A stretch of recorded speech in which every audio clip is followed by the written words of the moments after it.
Hello everyone. Welcome to the geo ecologist. मैं हूं doctor Krishnanand और आप सबका बहुत बहुत स्वागत है हमारे इस Hindi version evolution of geographical thought series में। इंग्लिश वर्जन जो है वो प्लेलिस्ट में ऑलरेडी है, आप देख सकते हैं। और अगर आप इस चैनल पे नए हैं तो हमारे प्लेलिस्ट सेक्शन में जाके पुरानी वीडियोस को ज़रूर देखिए। हम वन स्टॉप सॉल्यूशन इसको बनाने की कोशिश कर रहे हैं for all geography revision in India. और हमारे पास जो वेबसाइट है thegeoecologist.com और geographyebooks.com, जिसका लिंक मैंने डिस्क्रिप्शन में दे दिया है, ये सारे पेड कोर्सेज के लिए और पेड ई बुक्स के लिए आपको उपलब्ध है। तो आप वहां चेक कर सकते हैं, आपकी जो रिक्वायरमेंट है उसके हिसाब से ले सकते हैं। यूट्यूब वीडियोस का पर्पस शॉर्ट में टॉपिकल रिवीजन है, ये फुल फ्लेजेड प्रिपरेशन के लिए नहीं है। लेकिन अगर आप चलते फिरते 10 मिनट 15 मिनट में चीज़ों को रिवाइज करना चाहते हैं टू द पॉइंट, आप चाहे किसी भी एग्जाम के लिए तैयारी कर रहे हो, ये वीडियोस आपको शॉर्ट क्विक रिविजन्स के लिए हेल्प करेंगी, मदद करेंगी। और अपने कमेंट लिखना ना भूलिए कि आप ये वीडियो कहाँ से देख रहे हैं, और ज़्यादा से ज़्यादा लोगों को ये वीडियोस प्लीज़ शेयर ज़रूर करिए।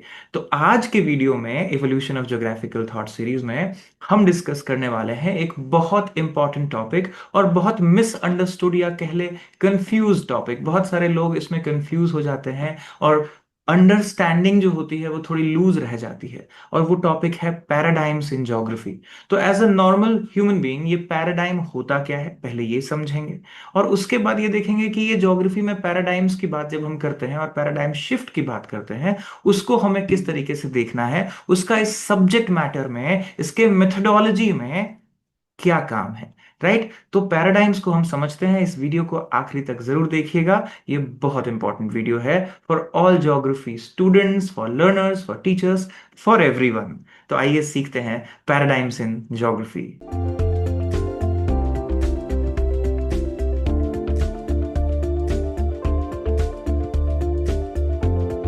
तो जैसा कि आप देख सकते हैं हमारा टॉपिक है पैराडाइम्स इन ज्योग्राफी, और हमेशा हम इटमोलॉजी से, रूट वर्ड से शुरू करते हैं किसी बात को। तो देखिए लैटिन जो है उसमें पैराडिग्मा एक शब्द आता है जिसका मतलब है एक पैटर्न या कोई एग्जाम्पल।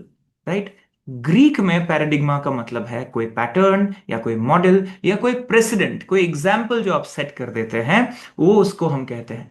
तो अब अगर आप ज्योग्राफी सब्जेक्ट में आ जाइए तो इसका साधारण तरीके से सिंपलेस्ट मतलब होगा एक अम्ब्रेला। अब एक छाता है, उसको आप समझिए कि वो पैराडाइम है, और उस छाते के नीचे अलग अलग बहुत सारे थियरीज हैं। राइट, तो एक पैराडाइम के अंदर बहुत सारी थियरीज हो सकती हैं, और वो हर थियरी कहीं ना कहीं पैराडाइम जो होगा उससे लिंक कर रही होंगी। जैसे कि एक थीम होगा तो उस थीम पे बेस्ड होंगी। थियरीज तो सारी अलग अलग है, लेकिन उसमें एक ऐसी चीज कॉमन होगी जो कि वो उस छाते के नीचे सारे खड़े हो पा रहे हैं। तो एक तरीके से ये ऐसे थियरीज की, ऐसे कॉन्सेप्ट्स की कलेक्शन है जिनका रफली मेथडोलॉजी सिमिलर हो, तो उसको हम पैराडाइम बोलेंगे। तो एक पैराडाइम के अंदर बहुत सारी थियरीज होंगी जिनके सिमिलैरिटी होगी मेथोडोलॉजी में और अंडरस्टैंडिंग में। तो 20th सेंचुरी में इसकी बात जब हम देखेंगे तो इसका आइडिया कहां से आता है, एक फिलोसॉफिकल सेंस से आता है कि लॉजिकल या कॉन्सेप्चुअल स्ट्रक्चर जो कि सर्व करता हो किसी पर्टिकुलर आइडिया को, किसी थॉट को, किसी एक्सपीरियंस को। तो ये स्ट्रक्चर जो है उसको स्टडी किसने किया सबसे अच्छे से, और इंपॉर्टेंटली जिसका नाम हम सारे ज्योग्राफी में जानते हैं, उनका नाम है थॉमस कुन। और इन्होंने स्ट्रक्चर ऑफ साइंटिफिक रिवोल्यूशंस नाम से एक किताब लिखी जो कि 1962 में पब्लिश हुआ। और इसी किताब से मॉडर्न ज्योग्राफी में हर लोगों को पता लग गया, सारे स्कॉलर्स को पता लगा कि ये पैराडाइम और पैराडाइम शिफ्ट होता क्या है। तो आइए समझते हैं ये अम्ब्रेला कॉन्सेप्ट को। और ज्योग्राफी में सबसे इंपॉर्टेंट चीज अगर आप देखेंगे, जो इवोल्यूशन ऑफ हमारा सब्जेक्ट मैटर हुआ है, वो हुआ है डिस्क्रिप्शन से। मतलब शुरू के समय में लोग ट्रैवल करते थे और डिस्क्राइब करते थे कि ये चीज यहां पाई जाती है और ये ऐसी है। डिस्क्रिप्टिव नेचर से सब्जेक्ट मॉडल मेकिंग नेचर तक जो आ गया कि अब हम मॉडलिंग करते हैं इस सब्जेक्ट में, सिमुलेशंस करते हैं इस सब्जेक्ट में, लोकेशनल एनालिसिस करते हैं इस सब्जेक्ट में। ये शिफ्ट है मेथडोलॉजी में, ये शिफ्ट है नंबर ऑफ थियरीज जो बने इन मेथडोलॉजी को पकड़ के। तो 19th सेंचुरी में अगर आप देखिए तो ज्योग्राफी बहुत तेजी से तरक्की करता है यूनिवर्सिटी सिस्टम में आने के बाद, और यहीं पे जो है इसका इवोल्यूशन होता है। तो कहा गया है इसमें कि दो चीजें बहुत जरूरी है। क्या? Interaction between prevailing philosophical view point. अगर दो अलग अलग फिलोसॉफिकल व्यू पॉइंट है तो उसके बीच इंटरैक्शन हो रहा है, यानी अगर आप देखिए तो रीजनल एंड सिस्टमेटिक, राइट। तो उसी तरीके से अगर आप देखेंगे तो नोमोथेटिक के साथ आप देखेंगे आइडियोग्राफिक। तो जो डाइकोटोमीज हैं, जो डिफरेंट आइडियोलॉजीज एंड फिलोसफीज हैं, जो आपस में हमेशा बातें करते रहते हैं, डिबेट करते रहते हैं, उसी से मेथडोलॉजिकल अप्रोच निकल के आता है। और उसी से आप देखेंगे कि पैराडाइम्स क्रिएट होते हैं, फिर खत्म होते हैं, फिर नए पैराडाइम्स क्रिएट होते हैं। यानी एक ये लाइफ साइकिल है पैराडाइम का, जो कि इस डायग्राम में बड़ा इंटरेस्टिंगली आप देखने को मिलेगा।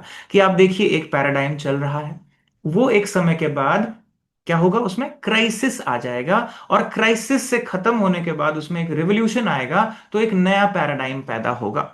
जैसे शुरू में लोगों को जब बिग बैंग थियरी नहीं पता था, तो concept of origin of universe जो था वो डिफरेंट था, राइट। जब वो कॉन्सेप्ट को चैलेंज करने लगे हम, तो वो क्राइसिस फेज आ गया, और यहां से एक रिवोल्यूशन आया। जब सिंगुलैरिटी की बात हुई, बिग बैंग की बात हुई, और थियरी ऑफ रिलेटिविटी ने बहुत बड़ा रोल प्ले किया, तो एक नया पूरा का पूरा क्या हुआ, क्वांटम फिजिक्स और उसके डेरिवेटिव्स डेवलप हो गए साइंस में। तो आप देख सकते हैं कैसे पैराडाइम शिफ्ट हुआ। तो ऐसे ही ज्योग्राफिकल लॉज की बात करें, ज्योग्राफिकल थॉट की बात करें, तो शुरू में रीजनल पैराडाइम बहुत पॉपुलर हुआ, आइडियोग्राफिक अप्रोच से बनाया गया। बाद में उसको कंटेस्ट किया लोगों ने, तो क्राइसिस हो गया कि अब क्या करना चाहिए सब्जेक्ट में। तो जो सब्जेक्ट के पढ़ने पढ़ाने रिसर्चर्स थे, वो सब ने कहा कि नहीं, अब इसको सिस्टमैटिक तरीके से पढ़ते हैं, इसमें लॉज बनाते हैं, मॉडल्स बना के चीजों को एक्सप्लेन करते हैं। तो यही शिफ्ट आपको नजर आएगा पैराडाइम में, और इसी को थॉमस कुन ने अपने काम में 1960 से लेकर 70 तक बहुत इंपॉर्टेंट रोल प्ले करके बताया है। अब इसमें आप देखिए कि और भी स्कॉलर्स ने काम किया। डेविड हार्वे ने बताया रिवोल्यूशन एंड काउंटर रिवोल्यूशन का कॉन्सेप्ट अपनी किताब में, अपनी बातों में, अपने रिसर्च पेपर में। तो थॉमस कुन का जो आइडिया है, उनकी क्लासिकल किताब the structure of scientific revolution में, इसमें वो क्या कहते हैं, वो कहते हैं कि स्टेज जो होता है वो सेट होता है कैसे, how the knowledge base play role in advance of science and related discipline grows evolves, right. तो नॉलेज बेस जो है वो किस तरीके से रोल प्ले करता है एडवांसमेंट ऑफ साइंस में, और किस तरीके से डिसिप्लिन ग्रो करता है विद इन दीज डिबेट्स। अगर ये डिबेट्स नहीं होंगे तो डिसिप्लिन ग्रो नहीं करेगा। तो उनकी स्टेटमेंट जरा आप देखिए, ये कोट है क्या, कैसे डिफाइन करते हैं, कैसे बात करते हैं पैराडाइम के बारे में, कि द एंटायर कॉन्स्टलेशन ऑफ, अब कॉन्स्टलेशन जैसे मैंने बोला अम्ब्रेला ऑफ, तो एक ऐसा कॉन्स्टलेशन जिसके अंदर बिलीफ, वैल्यू, टेक्निक, मेथडोलॉजी, ये सारा क्या करेंगे, उस अम्ब्रेला के अंदर जितने लोग होंगे वो सब यही चीजें शेयर करेंगे। फॉर एग्जाम्पल अगर मैं कहूं लोकेशनल एनालिसिस पैराडाइम, तो आप सोचिए लोकेशनल पैराडाइम में कितने सारे थियरीज आती हैं। फॉर एग्जाम्पल एक थियरी है, एग्रीकल्चर में पढ़ाई जाती है, पढ़ी जाती है, वो क्या है, एग्रीकल्चर में वॉन थ्यूनेन की थियरी। उसमें भी इकोनॉमिक रेंट और डिस्टेंस फ्रॉम मार्केट है। वेबर का इंडस्ट्रियल लोकेशन थियरी, ये भी लोकेशनल एनालिसिस है, इसमें भी distance from a place, from the market, from the raw material important है। क्रिस्टैलर की सेंट्रल प्लेस थियरी और लॉश का मॉडल, इन सब में कॉमन आप क्या देख रहे हैं, इन सब में यही शेयर्ड बिलीफ सिस्टम है, शेयर्ड वैल्यूज है। ये सारे के सारे थियरीज अपने अपने अलग अलग टाइम में हैं, लेकिन ये सब एक ही अम्ब्रेला के अंदर कहीं ना कहीं आते हैं। ये बात इन्होंने कहा, और बताया कि ये यूनिवर्सली रिकॉग्नाइज साइंटिफिक अचीवमेंट्स को आप जब जोड़ के देखेंगे तो कहीं ना कहीं वो एक ही कॉन्स्टलेशन के मिलेंगे आपको, एक ही अम्ब्रेला के अंदर मिलेंगे आपको। इनको कहा गया पैराडाइम। और ये डायग्राम बहुत सारी किताबों में दिया गया है, तो मैंने सोचा मैं आपको एज सिमिलर स्क्रीनशॉट में दे दूं, राइट।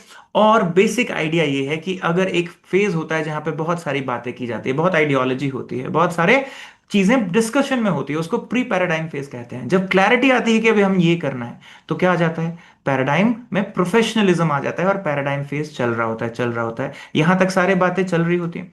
फिर उसमें एक डिप आता है और क्राइसिस आ जाता है फिर से। अब इसको क्वेश्चन करने वाले लोग आ जाते हैं, फिर वहां से रिवोल्यूशन होके नया पैराडाइम, तो पैराडाइम वन, फिर क्राइसिस, फिर पैराडाइम टू, फिर क्राइसिस, फिर पैराडाइम थ्री, और इसी तरीके से जो है development of science and knowledge चलता रहा है, राइट। ये बड़ा इंटरेस्टिंग सा एक डायग्राम आप देखिए, यहां पे क्या गया है, never ever think outside the box. एक पैराडाइम फॉलोअर कभी भी क्या करेगा, आउटसाइड द बॉक्स सोचेगा ही नहीं, वो सिमिलर चीजों पे काम करता रहेगा। लेकिन कुछ लोग होंगे वो आउटसाइड द बॉक्स सोचेंगे, और वहीं से क्या आएगा, रिवोल्यूशन आएगा और नया पैराडाइम बनेगा। तो यही चीज हर साइंस में होता है, तो ज्योग्राफी में भी हुआ। तो पीटर हैगेट ने क्या कहा, सुपर मॉडल के बारे में कहा। इन्होंने पैराडाइम को सुपर मॉडल की तरह डिफाइन किया और कहा कि इसमें किसी भी फिनोमेना को अब जब साइंटिफिक तरीके से इन्वेस्टिगेट करते हैं तो उसके बेस्ट मेथड्स ऑफ इन्वेस्टिगेशन से हम करते हैं और इससे नई चीजें निकल के आती हैं। सिमिलरली मास्टरमैन ने 1970 में तीन मेन पैराडाइम की बात की। मेटाफिजिकल पैराडाइम या मेटाफिजिक्स पे जो डिपेंडेंट है, राइट, सोशियोलॉजिकल पैराडाइम और आर्टिफैक्ट या कंस्ट्रक्टिव पैराडाइम, ये मास्टरमैन कहते हैं। तो मेटा पैराडाइम आपको total global overview of science देता है और बियॉन्ड साइंस देता है। सोशियोलॉजिकल पैराडाइम आपको यूनिवर्सली रिकॉग्नाइज साइंटिफिक अचीवमेंट के बारे में, related to human beings and development के बारे में बताता है, राइट। तो ये बड़ा इंटरेस्टिंग सा एक किताब मास्टरमैन में लिखा। और आरजे जॉनस्टन, मॉडर्न स्कॉलर, इन्होंने क्या कहा, 6 ज्योग्राफिकल पैराडाइम्स को आइडेंटिफाई किया और इन्होंने इसको डिसिप्लिनरी मैट्रिसेस कहा। तो इसमें 6 क्या क्या, एक्सप्लोरेशन से शुरू हुआ था नॉलेज, राइट, फिर बना एनवायरमेंटल डिटर्मिनिज्म, फिर आया रीजनलिज्म, फिर स्पेशियल साइंस की तरह ज्योग्राफी को देखा जाने लगा, फिर राइज ऑफ बिहेवियरल ज्योग्राफी हुआ, बिहेवियरलिज्म, और फिर आया रेडिकल एंड स्ट्रक्चरल ज्योग्राफी। अब क्योंकि इनका काम 80s तक खत्म हो जाता है तो पोस्ट मॉडर्निज्म इनके पैराडाइम में नहीं आता है जॉनस्टन के वर्क में।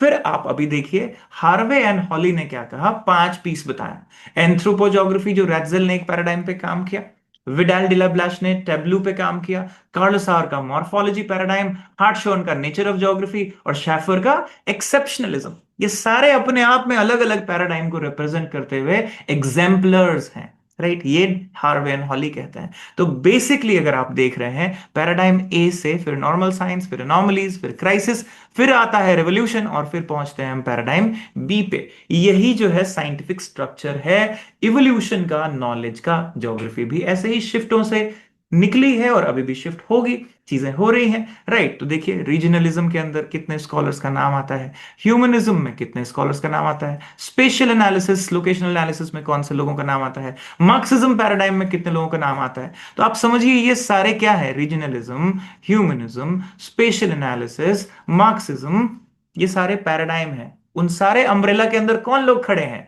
तो ये लोग खड़े हैं, हार्शोन, Herbertson, STEM, Dickinson, Widal blush, हेटनर, ये सारे रीजनल पैराडाइम के अंदर, रीजनल अम्ब्रेला के अंदर खड़े हैं, राइट। ह्यूमनिज्म में कर्क, राइट, सार, राइट, ये सारे तुआन, ये सारे ह्यूमनिज्म में खड़े हैं। फिर मार्क्सिज्म के अंदर हार्वे, पीट, हार्वे शुरू में नहीं बट बाद में, और पीट और स्मिथ, थ्रिफ्ट, मैसी, ग्रेगरी, ये सारे मार्क्सिज्म पैराडाइम के अंदर खड़े हैं। और स्पेशल एनालिसिस में, लोकेशनल एनालिसिस में पीटर हैगेट, हैगस्ट्रैंड का मॉडल पढ़ते हैं, क्रिस्टलर का सेंट्रल प्लेस थ्योरी, लॉश, शेफर, अल्मैन, ये सारे के सारे लोग कहाँ हैं, स्पेशलिटी, स्पेशल एनालिसिस, नोडालिटी, सेंट्रलिटी, ये सारे कॉन्सेप्ट आ जाते हैं स्पेशल एनालिसिस में। तो ये डायग्राम बड़ा अच्छा आपको एक जगह पे बता देता है पैराडाइम शिफ्ट ज्योग्राफी में कैसे कैसे हुआ। और अगर ये ना होता तो ज्योग्राफी जो आज हम सिलेबस में पढ़ते हैं उसमें जो डाइवर्सिटी है कि हम ये भी पढ़ते हैं, ये भी पढ़ते हैं, इतनी सारी बातें पढ़ते हैं, ज्योग्राफी एक कॉम्बिनेशन ऑफ ऑल साइंसेस की तरह पढ़ते हैं, मदर ऑफ ऑल साइंसेस की तरह, वो सिर्फ इसलिए कि ज्योग्राफी में पैराडाइम शिफ्ट होता रहा और नई नई मेथडोलॉजीज बनती रही, जिससे हमारे सब्जेक्ट मैटर को फायदा हुआ, एनरिचमेंट ऑफ सब्जेक्ट मैटर होता रहा ज्योग्राफी में। तो मैंने कोशिश की है इसको बहुत सिंपल भाषा में, सिंपल वर्ड्स में आपको समझाने की, क्योंकि कई बार लोग कंफ्यूज हो जाते हैं कि ये पैराडाइम होता क्या है ज्योग्राफी में, ये क्यों इंपॉर्टेंट है। तो मैं आशा करता हूं कि आपको ये समझ आया हो। और अगर आपको अच्छा लगा तो please press like, please hype these videos, please share these videos. और जैसा मैंने कहा कि ये वीडियोस क्विक रिवीजन के लिए है। अगर आपको फुल फ्लेजेड कोर्स की तैयारी करनी है, असिस्टेंट प्रोफेसर की, सीयूईटी की, यूजीसी नेट की, या ज्योग्राफी ऑप्शनल फॉर यूपीएससी की, हमारे वेबसाइट पे चले जाइए thegeoecologist.com पे, वहां से आप कोर्सेज लेके अपनी तैयारी कर लीजिए। और अगर आपको ई बुक चाहिए तो उसके लिए भी वेबसाइट है geographyebooks.com, वहां से आप ये सारे कंटेंट जो आप पढ़ रहे हैं हमारे साथ, वो सब कंटेंट आप खरीद सकते हैं सस्ते दामों में, ई बुक्स के फॉर्म में डाउनलोड कर सकते हैं और पढ़ सकते हैं। तो हम लोग मिलते हैं अगले वीडियो में और ये सीरीज कंटिन्यू करेंगे। All the best wishes, take care.